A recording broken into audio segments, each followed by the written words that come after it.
نظر آئے. ہم دوسری چیز نبوت کو ہم اپنے موضوع بناتے ہیں کہ جو نبوت کے بارے میں ظاہر ایک مذہب کا بہت واضح تصور ہے. یہ تصوف ہمارے صوفیاء کے ہاں کیا اسی طرح بیان ہوا ہے یا اس سے مختلف ہے؟ نبوت اصل میں مخاطبہ و مکالمہ الہی ہے. اللہ تعالیٰ اپنے بندوں میں سے کسی ایک بندے کا انتخاب کرتے ہیں تاکہ اس کے ذریعے سے اپنی ہدایت آپ تک پہنچائیں. اتمام ہدایت بھی کریں اور اتمام حجت بھی کریں، دونوں مقاصد بھی بیان کر دیے گئے ہیں. اس مکالمہ اور مخاطبہ الہی کے بارے میں قرآن ایک دوسرا اعلان یہ کرتا ہے کہ یہ رسالت مآب صلی اللہ علیہ وسلم پر ختم ہو گیا ہے. یعنی اس نے اعلان کر دیا کہ رسالت مآب صلی اللہ علیہ وسلم خاتم النبیین ہے. کوئی ابہام اور اشکال اگر ہو سکتا تو اسے خود رسالت مآب صلی اللہ علیہ وسلم نے واضح کر دیا. آپ یہ دیکھیے کہ جو روایتیں یعنی بالکل متفق علیہ نقل ہوئی ہے ہمارے یہاں، بخاری بھی نقل کرے گا، مسلم بھی نقل کرے گا، ہر ایک نقل کرے گا، ان میں سے یہ روایت ہے کہ لم یبقى من النبوۃ الا المبشرات. نبوت اپنی حقیقت کے لحاظ سے ختم ہو گئی ہے. اگر کچھ رہ گیا ہے تو صرف مبشرات رہ گئے ہیں. صحابہ اکرام نے پوچھا وہ کیا ہے، یعنی سوال کیا مل مبشرات، یعنی ایک مجمل لفظ تھا اس کو بھی مجمل نہیں رہنے دیا. آپ نے فرمایا رویا الرجل الصالح، کسی نیک آدمی کو کوئی خواب آ جاتا ہے جس میں اس کو کوئی بشارت دی جاتی ہے.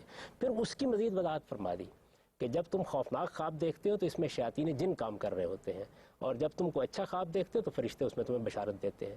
بشارت جو میری ذات کے لیے ہے، ہو سکتا ہے کہ مجھے یہ بشارت کسی خواب میں مل جائے. اس کا اصل میں دین کے بیان اور اس کی حقیقتوں سے کیا تعلق ہے؟ دین کے حقائق نبوت کے ذریعے سے اللہ تعالیٰ کی طرف سے آتے ہیں. اس کے بالکل برخلاف صوفیہ کیا کہتے ہیں؟ وہ یہ کہتے ہیں کہ جس جگہ سے نبی پاتا ہے وہیں سے ہم پاتے ہیں. وہ یہ کہتے ہیں کہ ہمارے اور اس کے الہام میں کوئی فرق اس کے سوا نہیں ہوتا، کہ ہمارا وہ براہ راست ہوتا ہے اور اس کو نبوت کے منصب پر فائز کر دیا جاتا ہے. وہ یہ کہتے ہیں کہ ہمارے ہاں کے جو صوفیہ ہیں وہ جب اس مقام پر پہنچتے ہیں جس کو وہ بیان کرتے ہیں اپنی اصطلاحوں میں کہ مقام صدیقیت ہے یا مقام تحدیث ہے یا شاہ ولی اللہ کی اصطلاح میں مقام ولایت علیہ ہے، جب اس مقام پر وہ پہنچتے ہیں تو اس وقت حق کا معیار وہ خود ہوتے ہیں. یعنی حق ان کے گرد گردش کرتا ہے، وہ جس چیز کو حق قرار دیں وہی حق ہوتا ہے. ان کو اگر اس موقع کے اوپر، یہ شاہ اسماعیل کے الفاظ ہیں، اس موقع پر اگر یہ بھی کہا جاتا ہے کہ آپ اپنے زمانے کے پیغمبر کی اطاعت کریں تو یہ نظم کو قائم رکھنے کے لیے اوپر سے کہا جاتا ہے، وہ اس لیے کرتے ہیں، ورنہ ان کو اس کی ضرورت نہیں ہوتی. وہ کسی کے مقلد نہیں ہوتے. یہ انہی الفاظ میں ہے. آپ کہیں میں تو آپ کو سنا دوں گا ایک ایک چیز. ایک کون بیان کر رہا ہے؟ یعنی یہ نہیں ہے کہ کوئی آدمی اپنے ذاتی تجربات بیان کر رہا ہے. نہ احیاء ذاتی تجربات کی کتاب ہے، نہ قوت القلوب ذاتی تجربات کی کتاب ہے، نہ عوارف المعارف ذاتی تجربات کی کتاب ہے. یہ تصوف کا علم ہے جو بیان کیا گیا ہے. ابقات بھی نہیں. جب آپ ابقات بھی نہیں، ابقات کا جو آخری اشارہ ہے، یعنی پہلے 3 اشارات میں تو ظاہر ہے کہ وحدت الوجود کے مختلف مراحل بیان ہوئے ہیں. جو آخری اشارہ ہے اس کے اندر انہوں نے مقامات وہبیہ کا ایک پورا عنوان قائم کر کے وہ مقامات بیان کیے ہیں، اور اس میں یہ بتایا ہے کہ کس طرح سے ہمارا الہام حق کا معیار بن جاتا ہے اپنے زمانے کے لیے. اور پھر اس کے بعد آپ عوارف میں دیکھیے، یعنی شہاب الدین سہروردی یہ بیان کرتے ہیں کہ صوفی کے الہام میں، شیخ کے الہام میں اور جبریل کے الہام میں، دونوں میں اس کے سوا کوئی فرق نہیں ہوتا کہ وہ ایک شخص کو کھڑا کرنے کے لیے آتا ہے دنیا کی ہدایت کے لیے، اور اس سے ہم وہی پا لیتے ہیں کہ جو پیغمبر اس جگہ سے پا رہا ہوتا ہے. اور کبھی شیخ اس الہام میں خیانت نہیں کرتا جس طرح پیغمبر نہیں کرتا. اور یہ الہام جو ہے، اس الہام کے اندر بھی حق اتنا ہی واضح ہوتا ہے کہ لا یاتی الباطل من بین یدیہ ولا من خلفہ.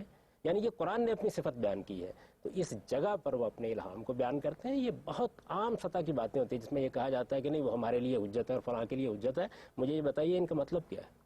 یعنی اگر آپ نے خواص کے لیے ایک توحید الگ بیان کر دی، نبوت کے سلسلے کے بارے میں یہ بیان، مجدد صاحب کو دیکھ لیجئے، یعنی مکتوبات میں بیان کرتے ہیں کہ صرف اتنی بات ہم کہتے ہیں کہ نبوت اپنے منصب کے لحاظ سے ختم ہوئی ہے، کمالات کے لحاظ سے ختم نہیں ہوئی. اچھا ابن عربی کو لے لیجئے، فتوحات میں جو فصوص کی طرح کی کتاب نہیں ہے، بیان کیا ہے کہ رسالت مآب صلی اللہ علیہ وسلم پر نبوت تشریع ختم ہوئی ہے، شریعت والی نبوت ختم ہوئی ہے. اس کے علاوہ جہاں تک نبوت کا تعلق ہے اپنی حقیقت کے لحاظ سے، وہ ویسی کی ویسے ہی ہے. اور اس کے ہرگز یہ معنی نہیں ہے کہ آپ ختم نبوت کو اس معنی میں لے لیں. وہ حدیث نقل کرتے ہیں وہاں ان قطعت النبوہ، تو اس کا مطلب کیا ہے؟ اس کا مطلب یہ ہے کہ تشریعی نبوت ختم ہوئی ہے.